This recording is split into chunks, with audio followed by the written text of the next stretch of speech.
우리 1절을 다시 한번 읽어보겠습니다. 시작. 여호와여, 주의 노하심으로 나를 책망하지 마시고 주의 분노하심으로 나를 징계하지 마소서. 38편은 시편 6편과 같은 시입니다. 이 다윗의 시인데 그의 죄로 말미암아 참회하고 고백하는 시죠. 여러분, 사람은 100% 좋은 사람이 있을까요? 100% 없습니다. 여러분, 결혼 전에는 그 남편 될 사람, 아내 될 사람이 나한테 아주 최고라고 해서 빠져버리잖아요. 근데 막상 결혼하고 나니까 문제가 많잖아요. 왜냐하면 선볼 때 그리고 연애할 때는 항상 좋은 점만 보이잖아요. 어떤 남자가 선을 봤는데, 이제 옛날에는 선을 많이 봤죠. 맞선을 많이 봤는데 너무나 좋아서 다음에 또 만나기로 했어요. 그래서 그 색시집 근처에 있는 다방에서, 옛날엔 다 다방이었잖아요. 다방에서 만나기로 했는데 너무 일찍 온 거야. 옛날에 뭐 전철 타고 뭐 이렇게 하다 보니까 너무 일찍 와서 그 먼저 선을 봤을 때 그 집을 바래다 줬기 때문에 그 집 앞에까지 또 가본 거야. 원래 이 사랑하고 반하면 또 그런 게 있잖아요. 그 색시집 앞에까지 시간이 널널해서 심심하기도 하고 해서 갔더니 그 집 안에서 앙칼진 목소리가 나오는 거예요. 그게 뭐냐 하면 이 자기랑 선 봤던 여자가 다무르다 보니까 그 여자야. 근데 뭐 2년 전년 죽이려고 그러면서 내 옷을 입고 갔다고. 그러면 되게 동생이 언니 옷을 많이 입고 다니죠. 언니랑 동생이랑 사이즈가 비슷하니까 그냥 2년 죽이려면 기집애 같으라고 그냥 막 하면서 막 앙칼지게 막 욕하면서 내 그냥 옷을 말이야 그냥 입고 갔다 그러면서 막 그냥 욕을 그냥 입에 담지 못할 욕을 막 하는 것을 보고서 기절초풍해서 얼른 돌아와서 다방에 앉아 있으니까 또 왔을 때는 어머 오셨어요 하면서 부드럽게 말을 하니까, 근데 잔상이 뭐가 남아 있어? 그냥 2년 전년 막 소리 하는 게 남아 있으니까 그냥 두 번째 만나고 헤어졌다는 거 아니에요. 사람은 사람 앞에 섰을 때의 그 모습과 사람 앞에 서지 않았을 때의 모습이 거의 다 달라요. 그래서 지킬 박사와 하이드라는 그 유명한 책도 나온 겁니다. 그것처럼 사람은 100% 좋은 사람은 찾아보기 어렵고 다윗 같은 사람은 2% 부족한 거예요. 근데 그 2% 부족한 게 뭐냐면 이 시를 쓰게 된 배경이 바로 왕으로 있을 때, 또 군사들은 전쟁터 나갔을 때 그 옥상을 거닐다가, 우리는 지붕이 가시오 지붕이지만 이스라엘 나라는 다 옥상입니다. 왜냐하면 다 돌로 다졌기 때문에 가시오를 할 수가 없습니다. 그래서 옥상에서 이렇게 거닐다 보니까 밑이 내려다 보이잖아요. 근데 밧세바가 또 목욕을 하고 있네. 그냥 목욕하고 있는 여자를 보니까 그냥 휙 돌아간 거야. 그래서 그 밧세바를 불러다가 불륜을 저질렀는데 또 이게 또 임신을 했네. 임신을 하게 되니까 이것을 또 임신한 것을 또 완전 범죄를 저지르게 하기 위해서 밧세바의 남편을 전장터에서 와서 이렇게 자게 만들려고 했는데 근데 이 밧세바 남편이 지금 내 동료들은 전쟁터에서 지금 목숨 걸고 싸우는데 나는 집에서 부인하고 잘 수 없다고 해서 그냥 밖에서 자는 거야. 그러니까 이거 지금 이거 잠을 자야지 임신했다, 네 자식이다 이렇게 말할 수 있잖아. 그러니까는 또 그냥 편지를 써서 장군에게 들려보내죠. 그냥 밀봉해가지고 이제 밧세바의 남편 누구예요? 이름이 우시잖아. 우리아의 아내 밧세바. 그래서 우시를 전쟁터 최고 앞에 나가서 싸우게 해다가 화살에 맞아 죽게 하라 이렇게 해서. 그러니까 죄가 죄를 낳은 거야. 그러니까 다윗도 2% 부족해. 그냥 어려서부터 오직 하나님만 바라보다가 그 불륜 사건으로 인해서 죄가 죄를 낳은 거예요. 이 죄 때문에 너무나 괴로워하는 거야. 이 괴로움 속에서 쓴 시가 시편, 오늘 말씀 38편이에요. 그런 배경을 알고 시를 이렇게 고백한 시를 읽어야 이렇게 마음에 와 닿을 수 있어요. 시편 또 그 6편도 마찬가지죠. 그래서 우리는 이걸 통해서 우리의 신앙은 몇 퍼센트 부족한 신앙인이니까 한번 생각해 보는 거예요. 우리는 다윗을 통해서 그러면 나는 몇 퍼센트 부족한 신앙이니까 생각해 보셨습니까? 나의 신앙에 단점보다 장점이 더 많으면 그런 대로 좋은 신앙이냐? 단점보다 장점이 많으면 아마 새벽 기도 올 정도면 장점이 더 많으리라고 생각은 합니다만, 즉 49대 51이라는 게 있어요. 단점이 49%면 대신 장점이 51%가 되잖아요. 그러면 좋은 사람에 속하는 거예요. 그때부터는 좋은 사람에 속하는 거예요. 근데 단점이 51%고 단점이 49%면 그 이하로는 나쁜 사람에 속하는 거예요. 근데 사람들이 거의 다 보면요, 장점과 단점을 따져볼 때 여러분 자기는 다 장점만 보이잖아요. 자기의. 근데 다른 사람이 볼 때는 단점이 보이잖아요. 여러분 제 얼굴 속에 여기에 만약 밥을 묻었으면 여러분 뭐만 볼 거예요? 우리 목사님 왜 여기다 밥을 묻히고 왔을까 하고 그것만 생각한다고. 백지 안에 먹물 조금 떨어뜨리면요, 백지 전체를 보지 않고 뭐만 봐? 먹물 떨어뜨린 것만 본다고. 그것처럼 사람은요, 상대방의 장점을 보기보다는 단점을 봐. 그러니까 남들을 비난하는 거거든요. 그래서 항상 입만 열면 남 비난하는 사람은 남의 단점만 보는 사람이에요. 근데 그 사람에 대해서 보면은 그 사람도 단점이 많아. 그걸 갖다가 막 속된 말로 도낀 개낀, 잘 아시잖아요. 도낀 개끼냐, 그게 그거야. 도낀 개끼냐. 그러니까 자기도 그런단 말이에요. 그래서 여러분 남의 단점만을 맨날 얘기하고 입만 열었다면 남 비난하는 사람들은요, 아, 이 사람도 단점이 많은 사람이구나 보면 틀림없어요. 틀림없어요. 거기에 동조하는 게 아니에요. 그래서 저도 이 목사 되기 전에 헤브리에서 많은 세미나를 들을 때 성도들이 누구 나쁘다고 잘못했다고 이렇게 동조하지 말라는 거예요. 동조. 그 동조라는 게 뭐냐면 고개를 끄덕끄덕도 하지 말라는 거야. 그러면 나가서 목사님도 그를 비난했다고 막 뒤집어 씌운대. 목사님도. 그래서 목사님이나 사모님은 절대 남을 김 집사가 이 집사 비난할 때 같이 맞장구 치지 말라는 거야. 맞장구 치면 사모님도 비난한다 이렇게 말을 하고 다닌다는 거야. 그냥 내가 오죽하면 비난하겠냐. 그러면서 사모님을 끌어들인다는 거야. 그래서 쫓겨난 분들이 여러 있대요. 사모님이 이렇게 집사님을 비난하고 다니냐고. 나 비난한 적 없다 그래. 아니 누구 집사가 얘기할 때 같이 했다는데요. 그래. 같이 하긴 뭘 같이 해. 그냥 그 사람을 이해해 주기 위해서 비위를 맞춰 주기 위해서 고개를 끄덕끄덕 했더니 그걸 갖다가 같이 물고 늘어지는 거예요. 그런 일이 많아요. 그래서 저는 저한테 누구 집사 비난하고 그러면 이 집사님은 얼마나 잘못이 많길래 남을 이렇게 비난해서 초점을 흐려서 자기에 대해서 초점을 흐려가지고 남에게 이렇게 하려고 하는가.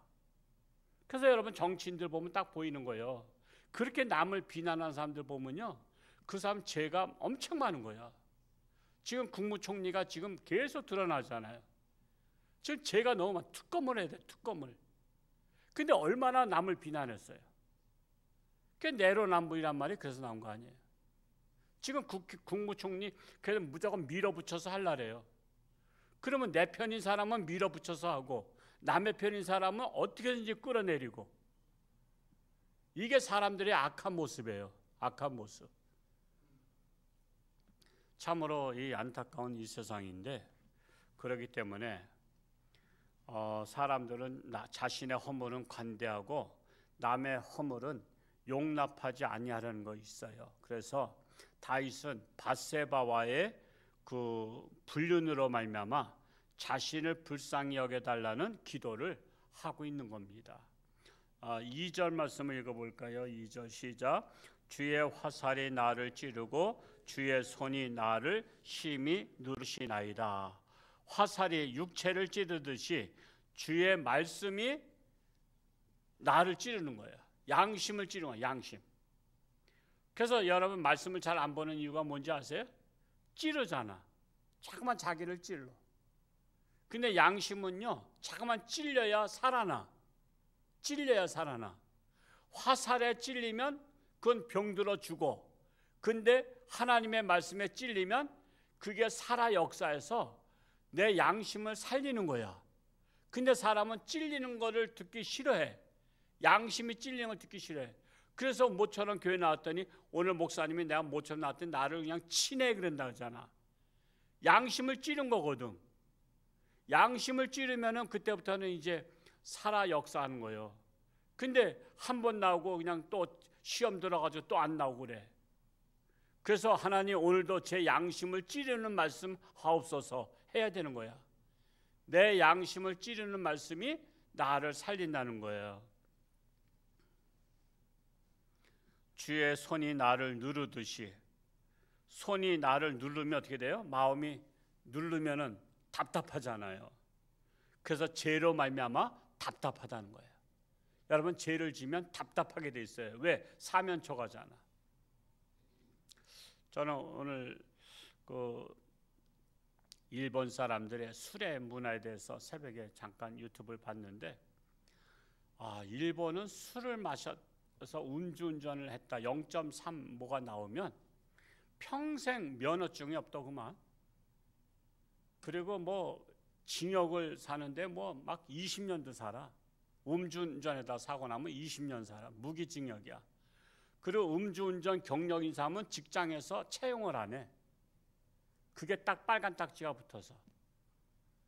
그래서 일본에는 음주운전이 없대요. 근데 우리나라는 음주운전이 많잖아. 그렇죠? 왜 그러죠?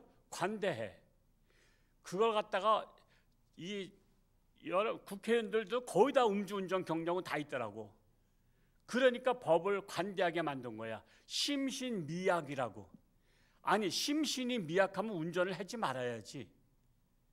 심신미약이라고 해서 그냥 벌금 300만 원 가지고 떼우는 거야. 그 사람들 몇 천만 원씩 번 사람들이 300만 원은 껌값이야. 우리 서민들이나 그 대단한 것 같지만 우리나라에 음주운전한 사람들은요 평생 면허증을 반납하게 해야 돼요. 왜? 음주운전 때문에 많은 생사람이 죽었잖아. 사람을 죽이면 살인범으로 다 해야 돼요. 살인범으로. 우리나라는 법이 너무 약해. 법이 너무 약해. 아니 어떻게 음주운전 가지고 남의 멀쩡한 사람을 죽이냐 말이야. 남의 가정을 불행하게 만들잖아. 그런 사람은 모든 재산을 몰수해서라도 그 집에 보상을 하게 해야 돼. 근데 나타나지도 않아. 왜? 보험회사에다 맡기니까. 그러니까 우리나라는 참 나쁜 나라야. 왜 그런 법을 갖다가 왜 방조하냐 말이야. 지금 맨 특하면 음주운전이잖아. 언젠가는 딱 여기 여기 다리 지난 데서 딱 차단시켜서 모든 지나가는 차한테 이렇게 불라 그러더라고. 저 교회차 타고 가는데도 홍천중앙교라고인데도 불나래. 뭐 그거에 뭐 당연하지 뭐. 왜? 목사도 음주하는 사람도 있으니까. 그래서 저도 불었어요. 뭐 이상이 없겠지. 나 또 걱정은 되더라고. 옛날에 군대에서 먹었던 술이 이제 나오면 어떻게 하나. 군대 있을 때 좀 먹었거든. 그냥 하사들 맨날 회식하면 술자리 회식하고 막 그랬거든. 그래서 군대 있을 때 22살에 먹었던 술이 이제 나와서 확 부르면 어떻게 하나 걱정은 되더라고. 우리는 이 죄에 대해서요, 우리는 답답해야 되고요. 정말 다시는 하지 말아야 돼. 근데 음주운전 전과자가 또 해요, 또 안 해요? 또 하잖아. 그러니까 저는 음주운전자들은 살인범으로 봐요. 저는 저 살인범이 돌아다니고 있구나. 남의 가정을 불행에 빠뜨릴 가능성이 농후한 자잖아. 저는 우리 교인들만큼은 정말 집사님들 중에서 술 드신 분들 많잖아요. 남성교회 모였다면 술하자고 하는 선교회도 있잖아. 우리 근데 회장님들이 딱 막아야 돼요. 교회 이름으로 모여서는 하지 말라 이거야. 내가 집구석에서 마시는 건 내가 뭐라고 안 그러겠어. 왜? 마시고서 푹 침대 옆에서 그걸 마셔야 돼. 그럼 마시자마자 바로 그냥 푹 쓰러져 자지. 근데 모임에 가서 홍천중앙교회 이름으로 가서 술 마시거나 그런 거는 이거는 완전히 예수님 망신시키기로 작정한 거야. 세상 사람들이 볼 때 뭐라 했어요? 저 교회 다니는 것들이 저 예수 믿는 것들이 저란다 그랬잖아요. 그러니까는 아주 예수님 욕 먹이기로 작정하고 마시는 거야. 그런 것에 대해서 딱 단호하게 하지 말아야 돼. 저 정말 창피한 얘기지만 목사님들 중에서도 술 마시는 분들이 계셔요. 제가 우리 강원도에 어떤 동문회 회장할 때 어디 딱 족구, 옛날엔 족구 많이 했잖아요. 족구하고 나서 밥 먹으러 갔는데 어느 목사가 소주를 시키는 거예요. 그래서 제가 그냥 화를 확 냈어요. 이게 뭐 하는 짓이냐고 말이야. 그랬더니 취소하더라고. 여러분 기장축도 많이 마시는 거 아시죠? 요즘 이게 젊은 사람들 엄청 많이 마셔요. 그런 거 하나 제대로 끊지 못한 사람이 무슨 목회하겠다고. 그래서 우리는 정말 하나님 앞에서 사람들 앞에서도 부끄럽지 아니한 신앙인이 되도록 노력을 해야 되는 거야. 지금 다윗은 지금 마음이 답답한 거야. 답답해야 돼. 죄를 지면 답답해야 돼. 그래서 그걸 해결하려고 노력을 해야 돼. 3절 말씀 읽어볼까요? 3절 시작. 주의 진노로 말미암아 내 살에 성한 것이 없사오며 나의 죄로 말미암아 내 뼈에 평안함이 없나이다. 주의 진노로 육신의 질병으로 주의 진노는요 육신의 질병으로 올 때가 많아요. 다는 아니에요. 자기가 몸 관리 못해서 육신의 질병이 올 때도 있지만 죄로 말미암아 하나님이 치실 때 병으로 올 때도 있어요. 그래서 야고보서 5장 16절에 보면 그러므로 너희 죄를 서로 고백하며 병 낫기를 위해서 기도하라 했잖아. 너희 죄를 서로 고백하며 혹시 죄 때문에 오지 않았는가 하고 죄를 찾아내서 그 죄를 고백하는 거야. 그러니까 우리는 생각을 해야 돼. 내가 병 걸리면 혹시 죄 때문에 온 것이 아닌가. 그러면은 아무리 약을 먹어도 안 나. 어떤 분들은 그렇잖아요. 약 먹어도 안 난다고. 그러면 이거는 약의 문제가 아니라 약으로 해결할 문제가 아니라 죄를 해결해야만 될 것이다. 그걸 판단할 수 있어야 돼. 그래서 죄로 말미암아 오면 아무리 수술해도 아무리 약을 먹어도 그게 낫질 않아. 그 자꾸만 그래요. 어떤 분들은 아유 안 나요. 이게 아무래도 안 나. 왜 안 나는지 모르겠어요. 그래. 그때 제가 말하고 싶잖아. 야고보서 5장 16절 죄를 고백하며 기도하라면 시험 들까 안 들까? 그런 분들은 또 말씀에 지식이 얕으니까 목사님이 그렇게 말하면 나를 죄인 취급한다고 시험에 100% 들어. 그러니까 내가 함부로 하나님 말씀을 못 전해준다니까. 하나님 말씀 전해주면 그걸 아멘하고 받아들여야 되는데 그것 때문에 시험 들어가지고 목사님이 나 죄 졌다 그런다고 이렇게 말하면서 또 나팔 불고 다니면서 고로 내가 교회를 안 다닌다 이렇게 말한다고.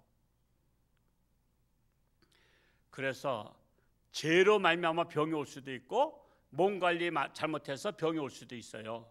그래서 요즘에 여러분 건강에 대한 유튜브가 많이 있잖아요. 저는 고혈압, 고지혈 이쪽에 좀 자주 보는 편인데 뭐 도너츠라든가 이런 것들 기름 있는 거 튀김 종류는 독을 먹는 거예요. 독. 근데 튀김이 맛있어요, 맛없어? 또 맛있단 말이야. 튀김은 맛있어. 근데 튀김은 독을 먹는 거라래. 독을. 그래서 저희는 집사람이 그냥 튀김 먹으려면 그냥 뱀 같은 눈으로 다 저를 그냥 째려봐 그냥. 그 독을 먹는 거기 때문에.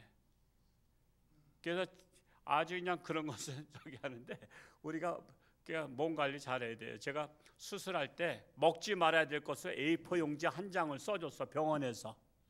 거기에는 쇠고기, 돼지고기, 닭고기 또 무슨 장어, 기름기 있는 거는 다 일체 먹지 말라는데 또 내가 어디 가면 또 대접받으면 또 쇠고기 대접받아. 여러분, 쇠고기의 기름은 속에서 안 녹는다는 거 아시죠? 그게 찌꺼기가 혈통으로 가는 거야. 그래서 한우 고기 먹을 때는 기름기는 다 잘라내고 그냥 생살만 먹어야 되는데 그럼 또 맛이 있어 없어? 맛이 없으니까 기름기 있는 것까지 먹어. 삼겹살 비계까지 다 먹잖아. 왜? 비계가 있어야 맛있지. 비계 없으면 뻑뻑해. 그러니까 비계까지 먹으니까 그게 혈통에 다 막히는 거야. 그래서 우리가 식생활을 개선해야 된다 그러잖아요. 식생활. 그래서 내가 몸 관리를 안 먹어야 될 걸 먹었기 때문에 병이 날 수도 있어요. 그건 죄져서 그런 게 아니야. 자기 몸을 자기가 관리를 안 해서 그런 거야. 근데 내가 몸을 철저히 관리하는데도 병이 왔고 아무리 약을 쓰고 아무리 수술을 해도 안 나면 그거는 죄가 있는가 서로 고백하며 회개하며 기도하라는 거예요. 그래야 열린다는 거예요. 둘 중에 하나 하라는 거예요. 4절만 쓸 거 마치겠어요. 4절 시작. 내 죄악이 내 머리에 넘쳐서 무거운 짐 같으니 내가 감당할 수 없나이다. 다윗은 밧세바의 불륜 사건으로 말미암아 죄를 괴로워하고 있는 거예요. 통해 자복하는 거예요. 거기에서 임신했던 아들이 죽었잖아요, 그렇죠? 자, 밧세바의 사건에서 불륜으로 아들이 났어. 이랬든 저랬든 아들이 무슨 죄가 있어? 아버지 잘못 만난 죄로다가 태어나자마자 죽었잖아. 아들이 언제 죄를 지을 수가 있고 불륜 저지를 수가 있어. 그래서 부모의 죄가 이게 참 중요한 거예요. 부모가 잘못하면 자식들을 친다니까. 그래서 우리 자식들 안 되면요, 우리 자식들 돌아오게 해달라고 하지 말고 회개하는 거야. 하나님, 제가 잘못 키웠습니다. 자식 농사 잘못 졌습니다. 나를 치소서 그래야지. 자식들 맨날 돌아오라는다고 자식이 돌아와? 부모 때문에 자식을 친 건데. 근데 그걸 모르는 거야. 자꾸만 자식만 돌아오길 바래. 그러니까 남의 다리 굵는 것과 마찬가지야. 내 다리 굵어야지. 남의 다리 굵으면 내가 시원하냐 말이야. 내 문제를 내가 해결해야지. 자식한테 자식 해결되기만 바라고 있으니 자식이 해결되냐 말이야. 그래서 여러분, 자식이 구원받기 바라면 내가 먼저 회개하는 거야. 내가 먼저 회개하는 거야. 왜 자식이 하나님을 떠났을까? 내 마음속에 하나님을 떠난, 하나님의 말씀을 떠난 죄악이 무엇인가를 찾아서 그거를 통해 자박하고 회개하면 하나님은 그때부터 자식들의 길을 열어주신다는 사실이에요. 이 하나님의 원리를 깨닫고 오늘 하루도 믿음으로 승리할 수 있기를 축복합니다. 할렐루야. 고맙고 감사하신 아버지 하나님, 오늘도 새날 주셨사오니 오늘 하루도 하나님의 말씀과 동행하며 승리하는 복된 날이 되기를 간절히 소원합니다. 참으로 우리의 육신의 질병, 때로는 몸 관리를 잘못해서도 오지만 내가 죄를 짐으로 올 수도 있다는 사실입니다. 그렇기 때문에 어떻게 병이 왔는지를 분별할 줄 알기를 원합니다. 그래서 올바른 처방을 함으로 말미암아 회개할 것은 회개하고 또한 우리의 몸을 관리할 것은 관리를 잘함으로 말미암아 내게 주신 생명 동안에 하나님 영광 위에 살아갈 수 있는 우리 살아오는 교우들 되기를 간절히 소원합니다. 육신의 질병으로 사경을 헤매는 살아오는 교우들 가운데 이 깨달음을 빨리 깨닫게 하시고 그래서 응급처치에서 문제들이 해결되고 승리하기를 간절히 소원합니다. 우리나라 위에 함께하여 주옵소서. 참으로 죄로 말미암아 참으로 병들어가고 있는 이 나라가 다시 하나님의 말씀으로 회복되어서 하나님의 영광을 나타낼 수 있는 나라로 국격이 상승될 수 있도록 인도하여 주옵소서. 오늘도 저들의 간절한 기도 깨닫게 하시고 하나님 응답하여 주옵소서. 감사드리며 예수님의 이름으로 축복하며 기도하옵나이다. 아멘. 주여